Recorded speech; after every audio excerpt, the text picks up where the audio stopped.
Effectivement, et le sujet qui va nous occuper dans quelques petites secondes avec Madame Georgette Kwasi-Bouan, directeur du civisme et de la citoyenneté. On restera un peu encore sur la toile pour parler de réseaux sociaux et de citoyenneté. Comment la citoyenneté se décline sur nos différents canaux digitaux. Elle nous dira au travers des questions que l'on lui soumettra. Bonjour Madame Kwasi-Bouan. Bonjour Madame Alice. Bienvenue. Bonjour. Bienvenue. Merci. Heureuse de vous retrouver pour cette chronique-là. Alors, on parle de citoyenneté et de réseaux sociaux. Comment on arrive à imbriquer les deux en même temps? Pour nous, en fait, parler de citoyenneté des réseaux sociaux, c'est surtout parler de l'usage que fait le citoyen des réseaux sociaux. Comment est-ce que le citoyen doit s'exprimer, en fait, s'exprime sur les réseaux sociaux, le constat que nous faisons, mais surtout, comment est-ce qu'il devait s'exprimer sur les réseaux sociaux? D'accord. Au fait, c'est l'utilisation, les comportements que l'on trouve sur les différents réseaux sociaux, avec ce qui est conseillé, ce qui est motivé de faire dans la vie de tous les jours. Très bien. Alors, on poursuit sur le fait qu'on ait plusieurs comportements. Déjà, quel est l'état des lieux? L'état des lieux est quand même triste. Oui. C'est quand même triste parce qu'un citoyen doit pouvoir, en principe, dans les principes du civisme, doit pouvoir consolider la notion de l'État, doit pouvoir avoir un comportement citoyen, avoir certaines normes, respecter certaines normes. Mais malheureusement, le constat que nous faisons sur les réseaux sociaux, nous avons des propos haineux, on nous parle de clash, nous avons des incitations à la violence, à la haine. Nous avons la cybercriminalité qui est véritablement répandue, surtout au niveau de nos jeunesses. Et voilà, en fait, ces différents phénomènes-là font que nous devons véritablement nous interroger. Qu'est-ce que je dois dire sur les réseaux sociaux? Est-ce que je dois tout dire sur les réseaux sociaux? Est-ce que tout est bon à dire ou tout est bon à faire sur les réseaux sociaux? Voilà. Okay. C'est vrai qu'aujourd'hui, avec ce sujet, on va quand même réveiller beaucoup d'esprits parce qu'on a tellement de mauvais comportements sur les réseaux sociaux. Donc, on en parle. Selon vous, peut-on considérer les réseaux sociaux vraiment comme un outil de citoyenneté pour amener à avoir un Ivoirien nouveau? Je me permets cette expression encore. Bien sûr. Pour nous, les réseaux sociaux devaient être en fait de véritables canaux de sensibilisation à l'appropriation même de notre citoyenneté. Je suis ivoirien, je parle en Côte d'Ivoire. Oui. Quelle attitude je devais avoir? Ça devait être un canal pour pouvoir parler, en fait, de sensibiliser, par exemple, sur l'hygiène environnementale, sur l'hygiène routière, par exemple, sur les notions de civisme même en général. Par exemple, nous avons une activité citoyenne. Aujourd'hui, on décide de venir à la RTI, d'assainir la RTI. On dit, bon, on lance sur les réseaux sociaux, à chacun son balai, à chacun son râteau. Nous allons, qu'on appelle ça, rendez-vous à la RTI. Je pense que ça peut se partager. Lorsque, par exemple, en termes même de solidarité, la pouponnière de Yopougon a véritablement besoin de l'aide, voilà, qu'on appelle ça, de denrées pour nos bébés. Oui. Action citoyenne, que chacun de nous apporte quelque chose, rendez-vous à la pouponnière, mardi, voilà. Je pense que c'est véritablement... ce genre de message. Voilà. Mais tout récemment, même sur, je pense sur Facebook, ils ont partagé en fait l'altruisme d'une dame. En fait, une dame qui vendait de la banane braisée et qui mettait à disposition quelques bananes pour ceux qui n'en avaient pas. Et puis le message, si vous ne pouvez pas acheter, vous prenez. Si vous pouvez acheter aussi, mettez à disposition soit une banane ou bien de l'argent pour ceux qui n'ont pas la possibilité. Je pense qu'en fait, ce sont ces genres de messages, ce sont ces publications-là qui devaient véritablement paraître sur nos réseaux sociaux. Et non des propos haineux. Vous avez souvenance en 2019 de ce père de famille de 31 ans qui avait appelé au meurtre des enfants de gendarmes. Pourquoi? Et en fait, malheureusement, son message a porté parce qu'il y a eu quand même le décès d'une jeune fille. Et heureusement aussi que l'État de Côte d'Ivoire a pris qu'on appelle ça, cette disposition pour pouvoir véritablement emprisonner ce monsieur-là avec 12 mois de prison ferme, avec une amende qu'il a écopée. Je pense que c'est, en fait, voilà, on ne devait pas arriver à ce genre de message. Derrière son écran, on se dit on est seul. Mais malheureusement, ce que nous publions impacte sur notre société, impacte dans la vie des autres.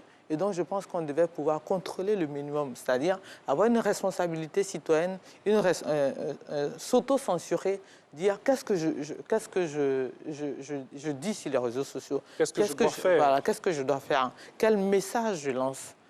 En même temps, hein, pour rester sur le sujet et quand même partir dans le virtuel, qu'est le réseau social par essence, ils ont des fonctionnalités vraiment différentes que ceux que peut-être vous préconisez, quoique chacun vient avec son éducation. Voilà. On a par exemple des partages de vidéos, des partages de photos, des expressions ou des prises de parole sur différents sujets. On ne peut pas peut-être forcément avoir que des actions sociales. Non. Mais c'est d'inciter au bon ton aussi, à la manière. Et dans ce cadre-là, qu'est-ce que vous préconisez ou qu'est-ce que vous faites véritablement? Concernant même les réseaux sociaux, comme vous l'avez dit tout à l'heure, c'est véritablement une ouverture. Hein. On a parlé avec LinkedIn tout à l'heure du volet commercial, au niveau professionnel même. Concernant le niveau professionnel, j'aimerais rappeler aux jeunes que toutes nos publications, quoi qu'il advienne, un jour ou l'autre, nous rattrape. Parce que les professionnels du métier nous disent que quand on va postuler dans une entreprise, avant même qu'on arrive et que déjà qu'on a notre CV au sein de l'entreprise, on a déposé le CV, qu'on nous appelle pour un entretien, ils regardent déjà toute notre background concernant nos publications, tout ça. Et on se dit que quelqu'un qui fait de très bonnes publications par rapport anciennement, cette personne-là, elle aura de bons points. On s'arroge des chances déjà au préalable par rapport aux réseaux sociaux. Aussi, j'aimerais aussi intervenir sur certains prophètes. Malheureusement, nous voyons en fait maintenant des prophètes sur les réseaux sociaux qui annoncent en fait des cataclysmes. Je pense que en fait, ce ne sont pas des endroits indiqués pour pouvoir faire ce genre de prophétie. Voilà, pour nous, le réseau, on doit véritablement valoriser, en fait, profiter en fait de ce moyen, ce puissant canal-là de communication, faire du commerce, chercher du travail, véritablement partager les opportunités, mais surtout en tant que citoyen, pouvoir véritablement porter des messages pour éduquer nos populations, sensibiliser nos populations, prendre conscience du développement durable. Il y a beaucoup de thématiques sur lesquelles, véritablement, on pourrait communiquer en tant que citoyen.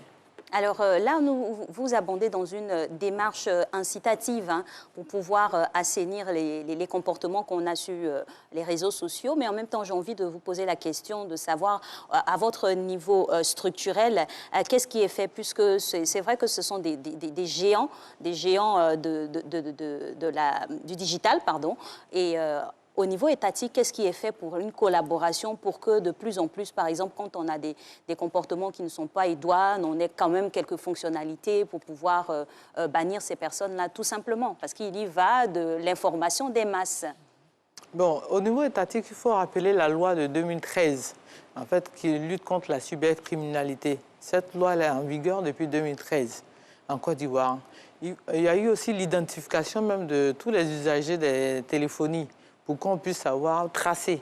En fait, parce que très souvent, les gens se cachent derrière et se disent qu'on ne me connaît pas. Mais aussi l'identification des cyberespaces pour pouvoir aussi tracer ces jeunes-là qui vont dans ces cyber-là pour faire de la cybercriminalité.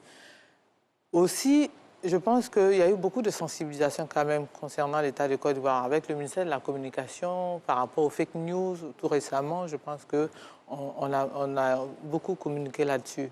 Concernant même nous en particulier, le secrétariat d'État chargé du service civique, nous avons eu à former les jeunes blogueurs. C'est des personnes influentes sur des réseaux sociaux. voilà, pour pouvoir, sur les notions de civisme et de citoyenneté. C'est quoi le civisme, la citoyenneté? Quels sont les symboles identitaires de la République? Quel comportement citoyen avoir pour que ces personnes-là soient des relais sur leurs différents réseaux sociaux puisqu'ils sont suivis. Ce sont des personnes influentes. Et donc, pour nous, c'était bon de pouvoir former ces... Comment vous évaluez, après coup, la formation, l'impact que cela a eu sur, on va dire, le système digital? Bon, pas simplement par rapport à la formation, mais je pense que ces blogueurs-là, en tout cas, ont fait ce relais-là. Nous avons regardé leurs différentes pages, ils ont fait ce relais-là. Mais je pense que par rapport aux différentes actions posées par l'État ivoirien, quand même chacun de nous se dit « Ah, il faut que je puisse adopter un certain comportement, avoir une certaine retenue quand je publie quelque chose, quand je diffuse quelque chose. » Alors, on parle de comportement, une certaine retenue. Vous avez évoqué tout à l'heure les clashs. Est-ce qu'aujourd'hui, les Ivoiriens, les jeunes surtout, doivent comprendre que lorsqu'ils se permettent même de faire le soi-disant clash avec des mots où on insulte même les parents et tout, on pourrait avoir, eh bien, on peut être réprimandé, par exemple? Bien sûr. Je parlais tout à l'heure de la loi de 2013. Oui. Et donc, en fait, les injures, tout ça, en fait, il y a des sanctions, il y a des peines de prison pour cela, il y a des amendes à payer. Oui. Moi, je proposerais en fait aux jeunes Ivoiriens de faire des clashs, qu'on appelle ça, utiles. Des compétitions, des saines voilà, compétitions. de saines compétitions. Il y a le concours, par exemple, de l'art oratoire. Pourquoi est-ce qu'on ne ferait pas un clash en fait, en art oratoire, où chaque jeune, c'est-à-dire quand il discute, en fait... Voilà. On appelle des battles. Voilà, faire ce genre de battle. Ils sont loin de là. Voilà, c'est véritablement... oui, en fait... Ils vous attendent à la porte. Non, ce genre de battle, on se dit que ça nous valorise. Oui. Aussi, ça nous permet véritablement de nous exprimer, de montrer en fait notre culture, notre niveau intellectuel. Je pense que ces genres de clash-là sont préconisés en lieu et place des injures. Honnêtement, quand vous finissez de proférer en fait ce genre d'injures, ce genre de paroles, des choses qu'on n'ose même pas entendre, quand vous sortez dans la rue, comment est-ce que vous vous présentez? Il faut dire ce qu'on peut dire au niveau des réseaux sociaux, il faut se dire que si je peux dire cela sur les réseaux sociaux, publiquement, quand on va m'appeler, je pourrais aussi le dire. Donc, en fait, il faut véritablement de la retenue. Oui. Et il faut un gros changement de mentalité. Il faut un changement de la mentalité. Nous sommes des citoyens, nous appartenons à un État, nous sommes sous la loi d'un État. Et donc, on se dit que violer, en fait, la réglementation, les lois, implique aussi, qu'on appelle ça, des sanctions. Et donc, il faut s'attendre en fait à ces sanctions-là. Surtout quand je vois des jeunes femmes, je m'excuse si je parle des femmes, mais en fait, c'est aussi des jeunes femmes, des mères de famille. Qu'est-ce qu'après dira votre enfant? Parce qu'en fait, malheureusement, ça ne s'efface pas. Tout reste. Hein. Tout reste. Ça ne s'efface pas de sitôt. Et donc, qu'est-ce que va dire votre enfant demain? Comment est-ce que ses amis vont en fait vous regarder? Il y a eu même certains mariages qui n'ont pas eu lieu. Parce que malheureusement, soit la jeune fille ou bien le jeune homme, en tout cas, avait une posture, certains propos. Et la belle famille a dit « Ah non, j'ai regardé, c'est pas bon. Oui. » Vous comprenez? Donc, il faut véritablement faire attention à ce on peut dire que ça peut nous suivre partout. Tout à fait. Nos comportements sur les réseaux sociaux, comme dans la vraie vie, ça devient comme des marques indélébiles sur notre parcours. Il faut donc faire preuve de beaucoup de responsabilité, qu'importe le lieu où nous trouvons. Merci infiniment, Madame Kwasi Bouan, d'être passée ce matin sur le plateau de Matin Bonheur pour nous parler des réseaux sociaux et de la citoyenneté. Nous,